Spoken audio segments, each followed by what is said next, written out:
Well, howdy folks. Look what just arrived in the mail. This is a 1991 RGV250 that I bought through Moto2 Imports. Tim's a great guy, by the way. Bought it almost 6 months ago at an auction in Japan, and it's taken this long for it to arrive in the mail. This is almost identical to the model I had back when I was living in Australia. I had a 91 just like this, but it was stolen, so I replaced it with a 92 when the insurance check came in.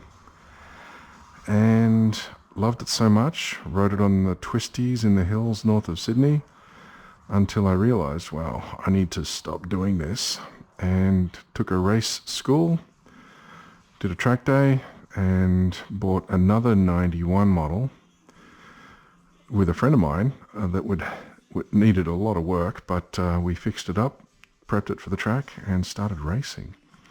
So I started racing in 92, did it in 92, 93, 94, 95, and had a lot of fun, learned a lot.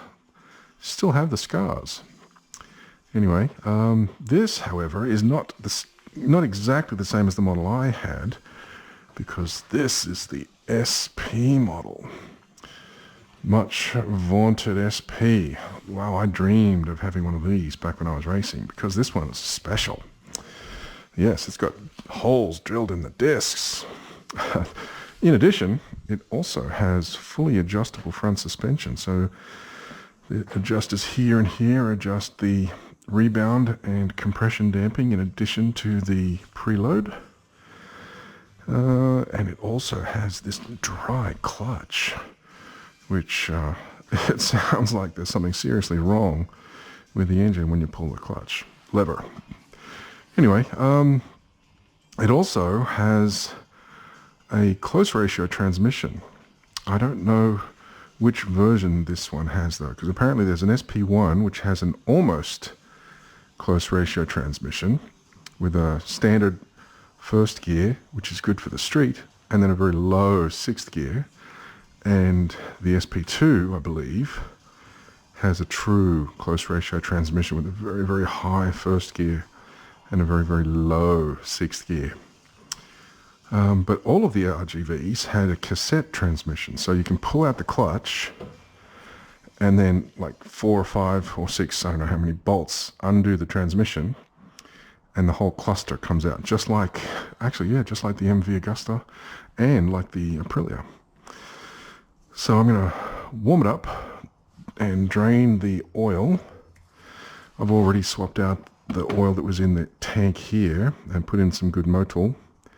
So I'll drain the engine oil and I'll put in some good Motul there as well. Actually, no, I won't put Motul because that's specific for motorcycle. I'll put in just regular car engine oil because this one can handle the friction modifiers because it doesn't have a wet clutch.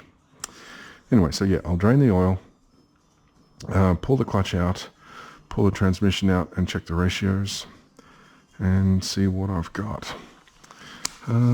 Yeah, I cannot believe it. This thing is in museum condition. It's immaculate. It's got some tiny, tiny little blemishes, like one here, and tiny little scritches, little nicks.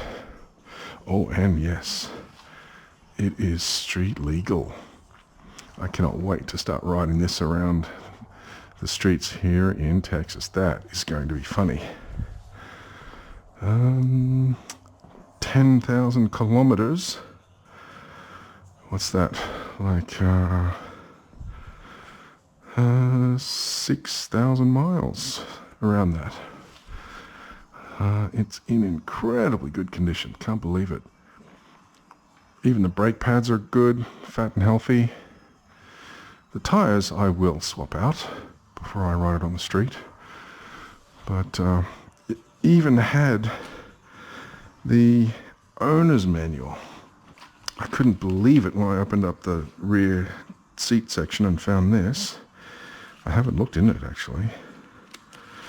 Had the owner's manual and the toolkit complete. And this I found in a magazine. It was all tucked away nicely, perfectly preserved in a magazine that I bought back in 1991. So I found this after this thing was already on its way. Couldn't believe it. So yeah, had it framed. So there it is. I got this brochure when I was shopping for one of these, which I ended up buying before I got the RGV. Anyway, so couldn't resist framing this gem, which was a real throwback. Anyway, why don't we give it a start? Let's see if we can crank it. It's got ethanol-free petrol in it,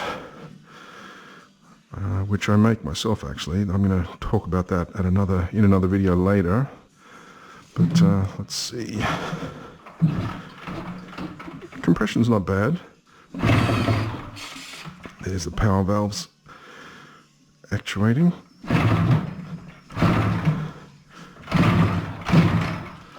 It's closed.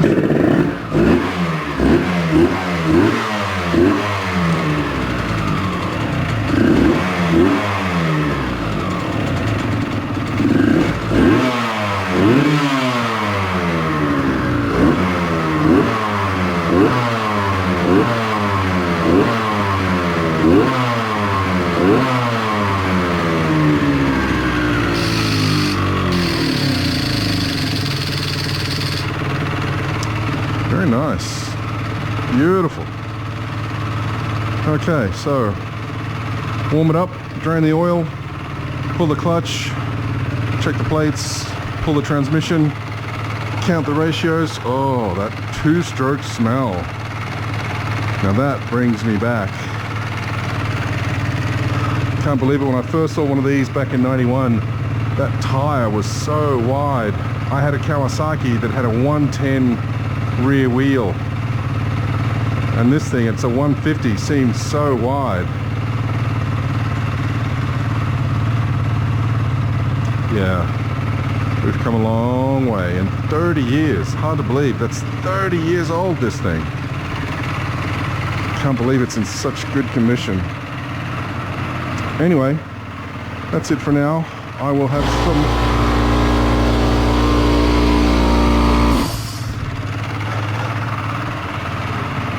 Anyway, that's it for now. I'll have some more videos about that clutch and transmission shortly.